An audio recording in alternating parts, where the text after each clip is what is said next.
I rise today so that I might execute the honorable task of introducing a leader who needs no introduction to us. It is always a pleasure to be able to summon to any platform leaders who are worthy of being listened to and actually have something to say. Their ability to speak well of historic figures in the presence of the people of God is without question an honorable function. But I must admit to you that this moment comes as something of a particular joy for reasons beyond the particularities of this moment.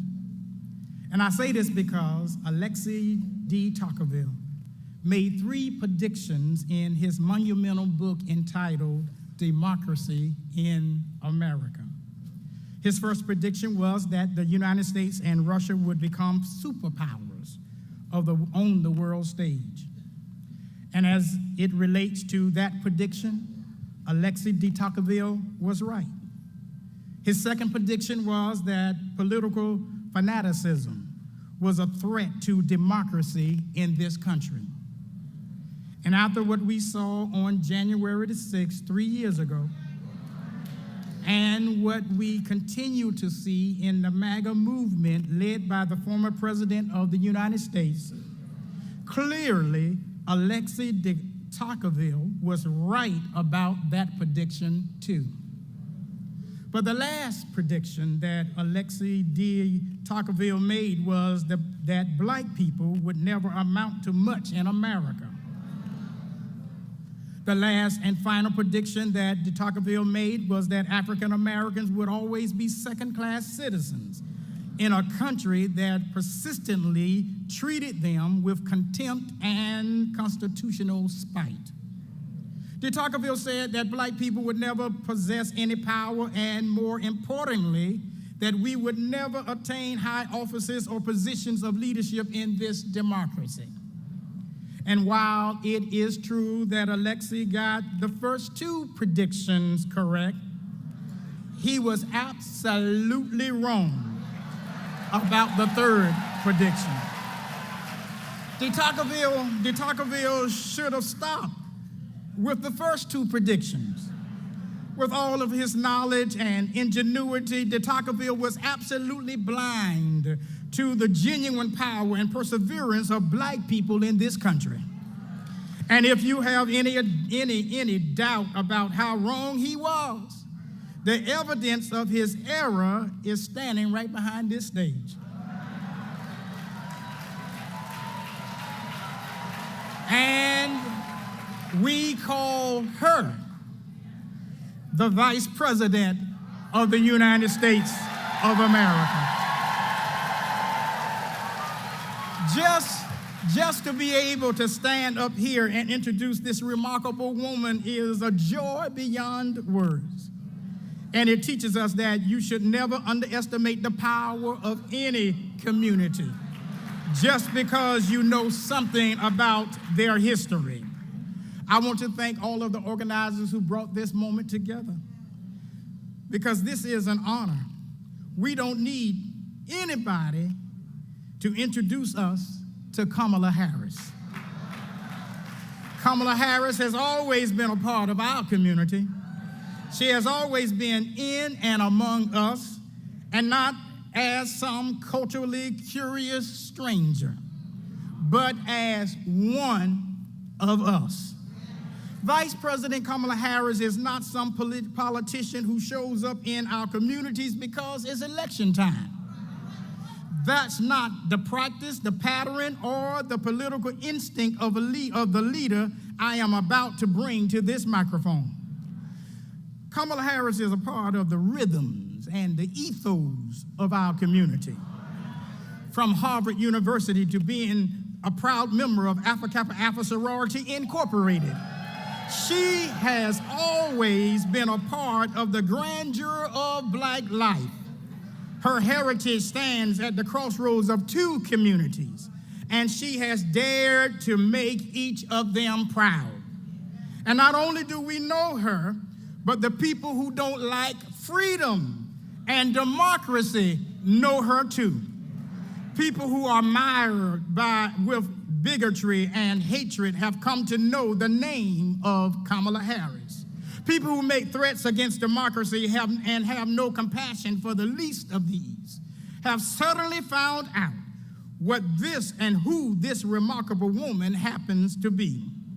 And every time she gets up out of bed in the morning, these people are the people who say to themselves, Houston, we have a problem, because she's at it again.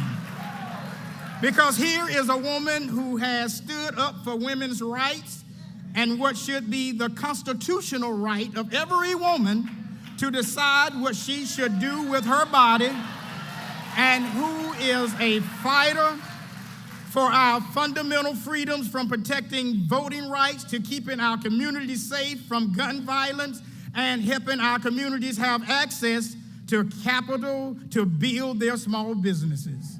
Here is a woman who does not disseminate, but says what she means, and means exactly what she says.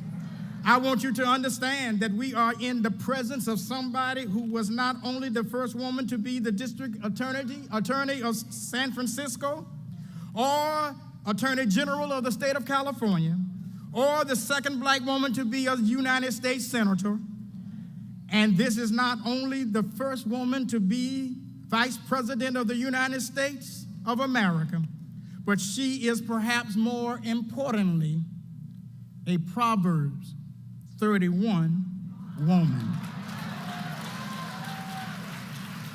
That is to say, she is a woman of character. She is someone who brings good and not harm. She works not only to provide for her family, but also to provide opportunities for millions of families who do not have lobbyists or special interests to speak for them in the halls of power. And even when entire segments of this American population resent the fact that a woman of color is one heartbeat away from being the most powerful person on the planet, she continues to shine. Do you know how fearless and committed you have to be to walk into places where you know people don't think that you deserve to be, and yet you shine anyway? Do you have any comprehension of how much dignity and faith you must have to say no to people who would like to turn the clock back to the days when black and brown people had to ask for permission to be who they are and to enjoy the benefits of the American dream? On behalf of all of us, Vice President Harris, I would like to thank you for being in the room where it happens. And thank you for not being one of those members of our community who gets to where they are and then forgets how they got there. Thank you, Vice President Harris, for always remembering the ground that you stand on. Thank you for being a part of a rich and noble tradition. Thank you for daring to serve and lead at a time in the history of this nation when genuine leadership is in short supply. Thank you for believing in something. Thank you for not giving up. And now, brothers and sisters, there really is only one way to introduce our speaker for this afternoon. And it is simply by saying this: ladies and gentlemen, I present to you the Vice President of the United States of America, the Honorable Kamala Harris. Stand and receive.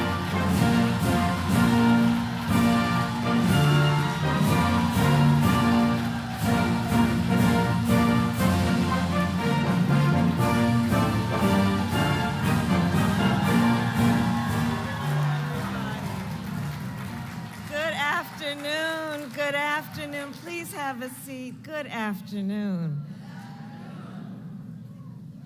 Bishop Green, My Lord. He was in here talking about Houston.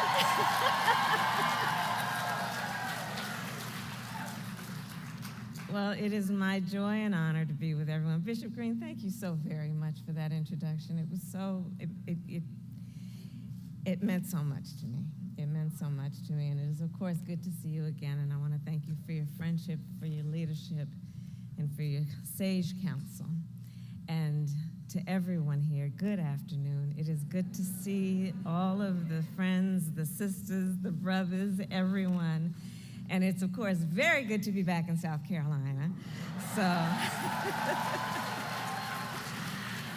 thank you, everyone. And especially, I want to also thank Supervisor Green and Supervisor Grady and Supervisor Young and all of the leaders of the Women's Missionary Society of the 7th Episcopal District. Thank you. Including the 75 life members. Yes. So thank you, everyone, for the warm welcome today and for the work that you each do every day for our nation. So my pastor, Reverend Dr. Amos C. Brown, often says that as people of faith, we are called to do justice, to love mercy, and to walk humbly with God. Every day, the leaders of this Women's Missionary Society live the truth of those words. And standing with you then, I feel very much at home. As many of you know, I was born in Oakland, California, and growing up attending 23rd Avenue Church of God, my sister Maya and I went to Sunday school, and we sang in the choir, and we gathered with friends and family in the basement of our church to eat food prepared by loving hands. And as we all discussed at your quadrennial convention last August in Florida, for me and for so many of us, church is a place where we renew and share our faith. And as it says in Luke chapter 1, verse 79, faith has the power to shine a light on those living in darkness and to guide our feet in the path of peace. In moments such as this, when we as a nation witness so much hate, conflict, and attempts to divide, it is our faith that often guides us forward. Faith in what we cannot see, yet know to be true. Faith in the promise of our nation, freedom, liberty, and equality, not for some, but for all.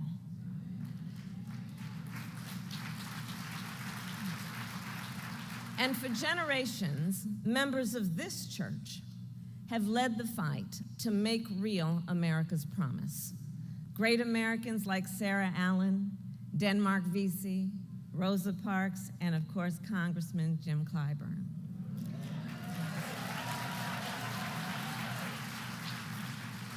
And so to the sons and daughters of Richard and Sarah Allen, as Vice President of the United States, I say this: your history is America's history. And together then, we share a vision for America's future. A future where every person has the full measure of freedom and liberty. And so together, we have been working toward building that brighter future. In 2020, at the height of an historic pandemic, in the midst of so much loss and uncertainty, you showed up to vote. And you organized your friends and family members and neighbors to do the same. And it is because of you that Joe Biden is President of the United States, and I am the first Black woman to be Vice President of the United States. And so I am here, of course, to say thank you for your work and your leadership and your vision for what is possible for our nation. In 2020, you said, for example, we need to do something about the issue of high-speed internet. especially for our rural communities, many of which I have visited here in South Carolina. From the upstate to the Midlands, from the PD to Low Country, you talked with me about what it means to not have access to the internet, and that students have to go to the public library just to submit their homework on Wi-Fi. And because you organized, and because you voted in 2020, we are now connecting every family in South Carolina and across our nation with high-speed internet. Because you voted and organized in 2020, we are removing every lead pipe in our nation, which will benefit hundreds of thousands of people in South Carolina, including generations of our children. And many of the leaders here talked with me during those years about how our babies are drinking toxic water from those lead pipes. And while we may not be a medical doctor, it doesn't take a medical doctor to understand the impact of that on the health of our children and their learning ability. And again, because you organized and because you refused to have your voices ignored or silenced, we were able to do something about it. Because you organized and voted, we were able to invest more than $7 billion in our HBCUs. I say as a proud HBCU graduate, and the first president or vice president has ever, no president or vice president has ever been a graduate of an HBCU before now. And of course, that work was to the benefit of so many of our young, beautiful leaders, including the thousands of students at Allen University in South Carolina State. That's right. Which, like all of our HBCUs, are centers of academic excellence. Because you voted and organized in 2020, as vice president, I then was able to confront the issue of Black maternal mortality and bring that issue, which has long for generations plagued our community, and to bring it to the stage of the White House. I was then able to challenge the states to expand Medicaid coverage for postpartum care from 2 months to 12 months. And now, instead of when I started, only 3 states, as a result of my call, I am pleased to report 42 states now offer women a full year of postpartum coverage, including the women here in South Carolina. Because you voted and organized in 2020, President Biden and I have appointed more Black women judges than any administration in history, including the first Black woman to ever sit on the highest court in our land. Her name is Justice Ketanji Brown Jackson.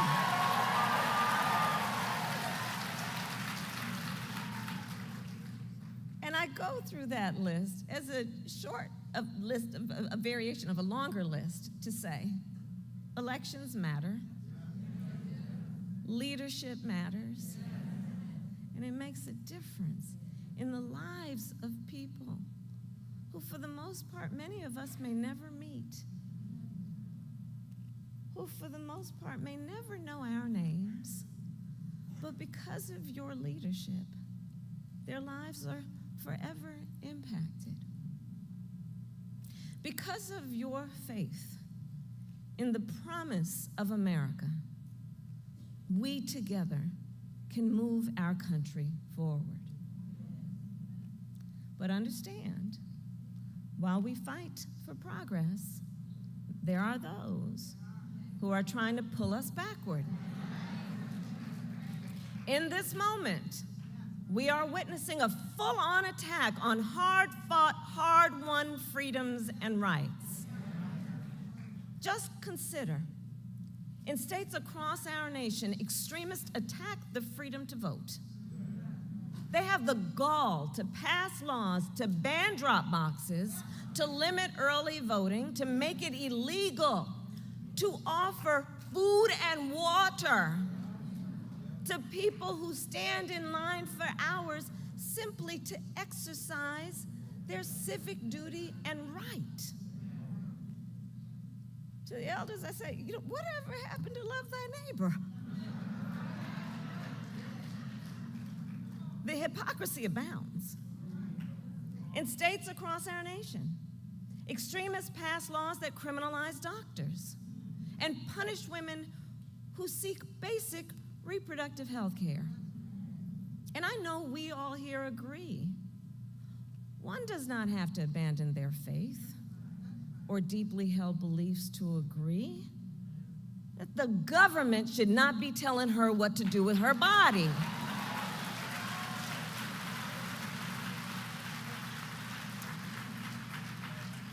In this moment, we see extremists ban books and attempt to erase, overlook, and even rewrite the dark parts of America's history. For example, the Civil War, which, must I really have to say, was about slavery?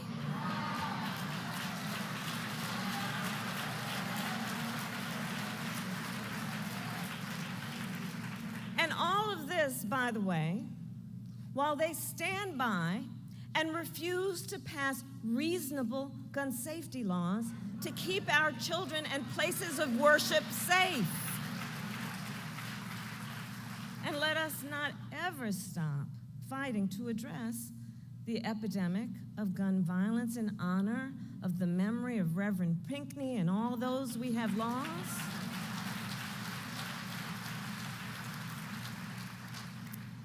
So I would offer this. In order to see visually what is at stake in this moment, let's pull up a split screen. On the one side, they want to ban books. On the other side, we want to ban assault weapons.